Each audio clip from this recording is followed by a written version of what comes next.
Greetings, everybody. This weekend it's the coronation of the King of England, Charles III. May he not lose his head. God save the King and all that, blah, blah, blah. So I thought I'd do something on Gurdjieff and kings. And there was quite a lot to choose from because he talks about different kings in all and everything, from Solomon to Egyptian kings to kings on other planets. And I thought maybe I should just do a show another time about all them kinds of different kings. And instead, I found something else from Views from the Real World. I've been doing a lot of writing recently and research on crowns, mainly because I've been looking into the sun and the corona around the sun. It's like its hat that it's wearing, the corona, which is where we also get the word coronet, a little crown for princes and princesses and queens, and maybe that's what kings wore in olden times. And I wanted to do something a bit like that, and I was flicking through some books and I came across something in Views from the Real World, Gurdjieff's Views from the Real World, which is not exactly about kings, but I thought it was a very interesting piece. And this is Gurdjieff talking in Essentuki, and they're saying it was about 1918. And I wanted to just go through this little piece by him. So I'll start off by just reading. When speaking on different subjects, I've noticed how difficult it is to pass on one's understanding, even of the most ordinary subject, and to a person well known to me. Our language is too poor for full and exact descriptions. Later, I found this lack of understanding between one man and another is a mathematically ordered phenomenon, as precise as the multiplication table. It depends in general on the so-called psyche of the people concerned, and in particular on the state of their psyche at any given moment. And I'm sure you've had this, and I've had it many times, or I've been talking to people, trying to explain something to them, maybe, and I found out later they've not properly understood what I was saying, or they've taken what I've said and put it into their own context, which was more about what they believed in or what they were thinking about a certain subject. And this all comes down to being able to put oneself across clearly. I know I mumble through these videos quite a lot, which is why I always go back to the quotes and try and read from the books, because it's much more clear and concise from them.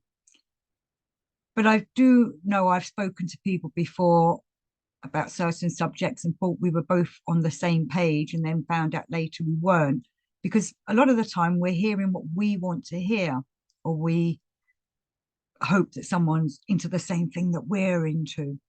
But it also, as Gurdjieff's saying, it is to do with our psyche and how our psyche is at that time when we're talking to someone, how we're presenting ourselves, how we're feeling within ourselves. Are we fully centered and awake enough to be able to get across consciously and consciously what we're trying to say? Or are we just rabbiting or wiseacring, as Gurdjieff often says?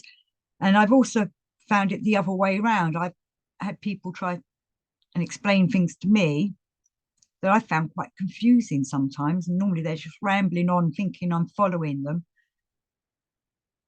And then if I ask them a question to try and explain it in a different way, they do start doing that. Then they start saying the same thing again, how they said it before.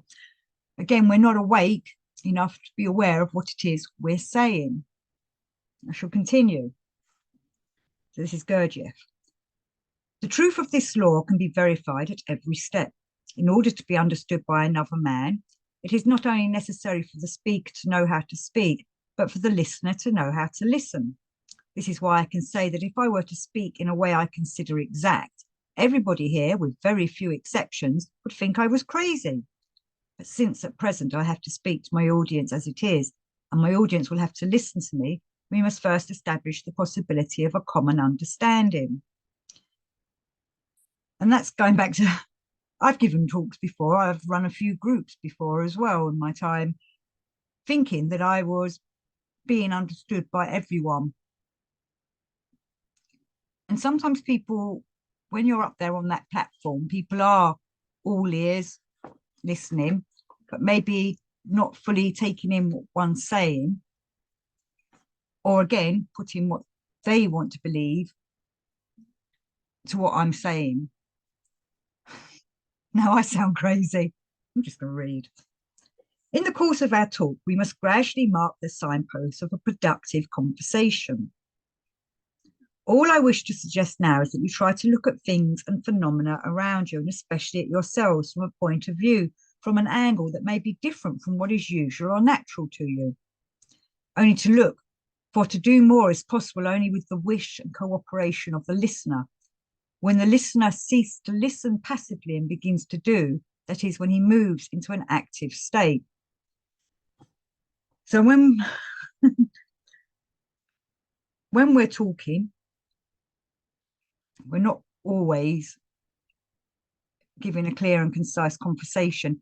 And Goethe, the author of Faust, he wrote a lot of other things. He also discussed the art of conversation. It's called Goethean conversation, where you listen to somebody and you're not sitting there waiting to say something that you think is just as important. You're taking in what that person's saying and then trying to respond to them, reply to them, keep a conversation going rather than throwing in a few facts that you know about that subject. And I see that a lot at seminars. People are just wanting to voice their opinions rather than hearing what's actually being said. Very few people can do it. And when they can, it makes a wonderful dialogue to get going. Conversation happens. That is active. Gurdjieff says, very often in conversation with people, one hears the direct or implied view that man, as we meet with him in ordinary life, could be regarded as almost the center of the universe, the crown of creation, or at any rate that he is a large and important entity. He goes, that his possibilities are almost unlimited, his powers almost infinite. But even with such views, there are a number of reservations. They say that for this, exceptional conditions are necessary, special circumstances, inspiration, revelation, and so on. And I try to encourage people to discuss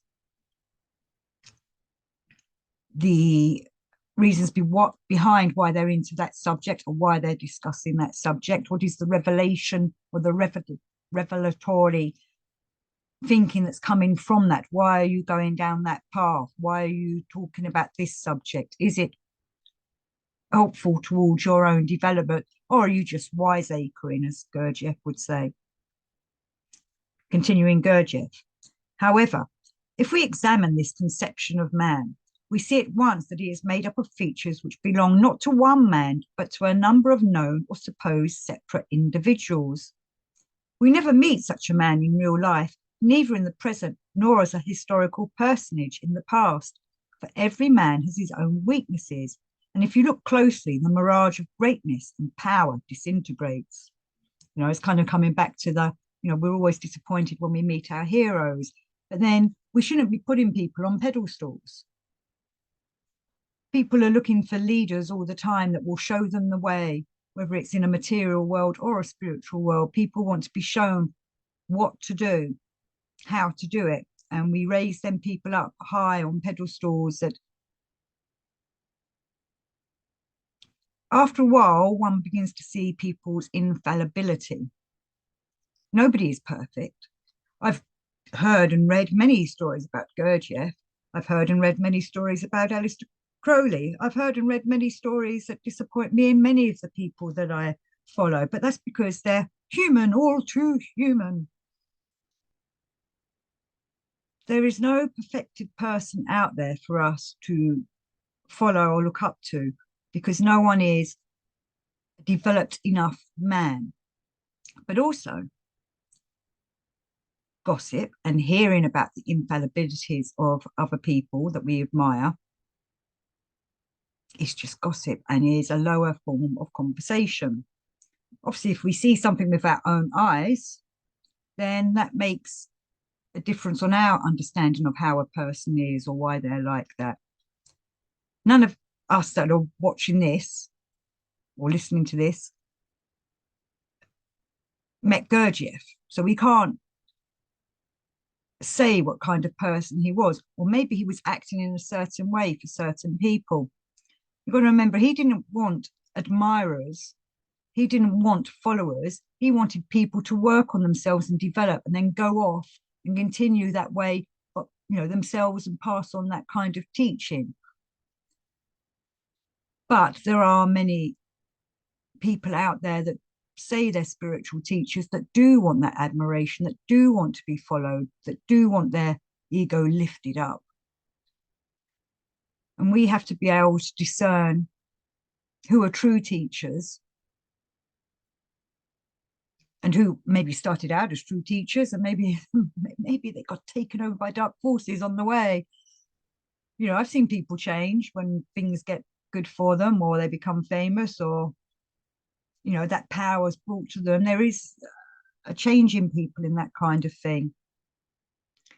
The ego likes to be flattered, and we're learning through the Gurdjieff work of how to work with our ego and make it aware of that we want to go on an upwards developing path. We're going that way. We don't want to stay on this and just be living in a material world where our egos are flattered and made to feel good, and look at me, being sat on a pedestal by other people, or put on a pedestal by other people. We want to be genuine, real people. So going on with views from the real world. Where was I? But the most interesting thing is not that people clothe others in this mirage, but that owing to a peculiar feature of their own psyche, they transfer it to themselves, if not in its entirety, at least in part as reflection. And so, although they are almost non-entities, they imagine themselves to be that collective type, or not far removed from it. That happens with people in all things. You find your sporting hero or your music hero. People want to, I've known friends that want to learn to play guitar like Jimi Hendrix and that kind of thing, which is all great and good, but they can't become Jimi Hendrix, because Jimi Hendrix was one individual. Okay, he was a superstar, rock star, but we should be trying to be the superstar, rock star that we want to be. I've said in other shows, be the Jedi you want to be. Don't emanate others. Be the real, genuine you. But when we learn from other people, like I read Gurdjieff and I read Steiner, or I read whoever, because I admire what they've written and their qualities, and I was going to say I want to emanate them. I want to learn from them so that I can be the person I am. I don't want to be Gurdjieff, but his teaching has helped me to find the real me in me, or is helping me do that. I want to be the most genuine, real Debbie who works with the divine source as I can be. Continuing Gurdjieff. But if a man knows how to be sincere with himself, not sincere as the word is usually understood, but mercilessly sincere, then to the question, what are you? He will not expect a comforting reply.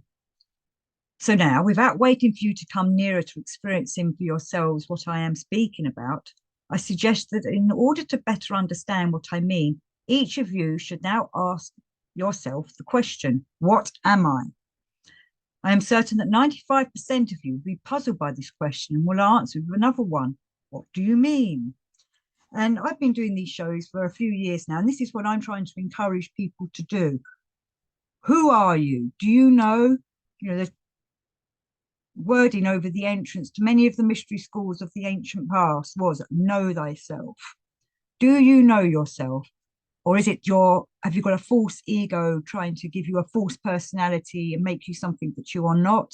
Or are you trying to be the most genuine, real version of yourself?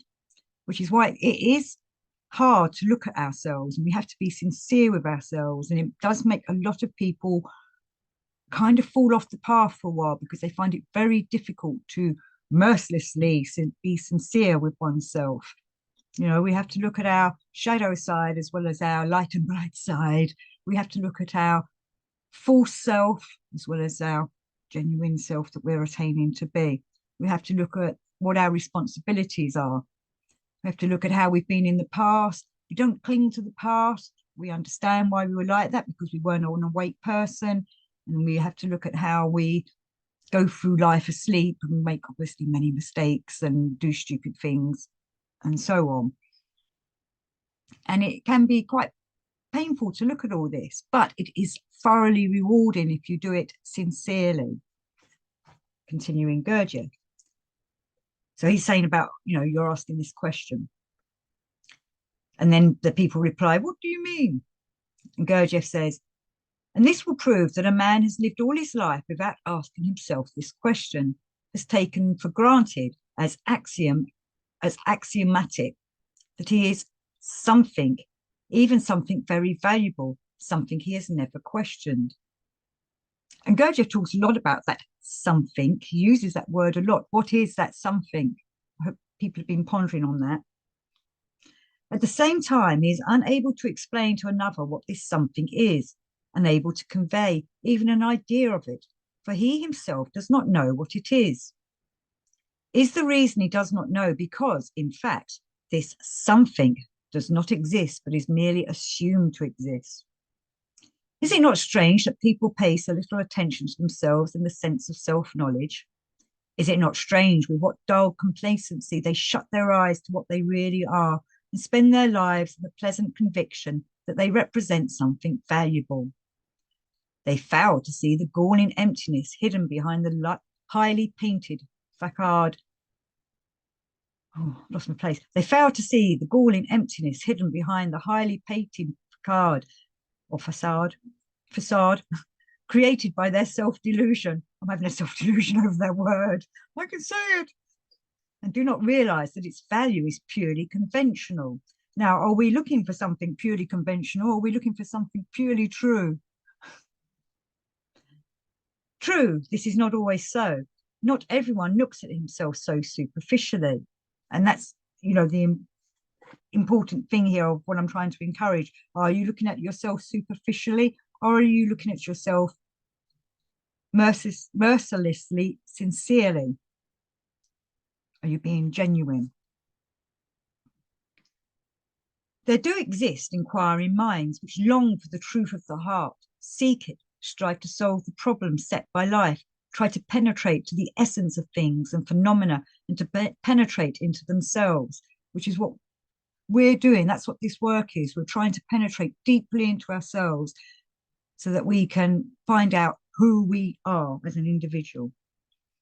If a man reasons and thinks soundly, no matter what path he follows in solving these problems, he must inevitably arrive back at himself and begin with the solution of the problem of what he is himself and what his place is in the world around him. For without this knowledge, he will have no focal point in his search. Socrates' words, know thyself, remain for all those who seek true knowledge and being. So people, hopefully you can learn to know yourself. This is what we're working at. We're going forward. So knowing me, knowing you. Till next time. Aha!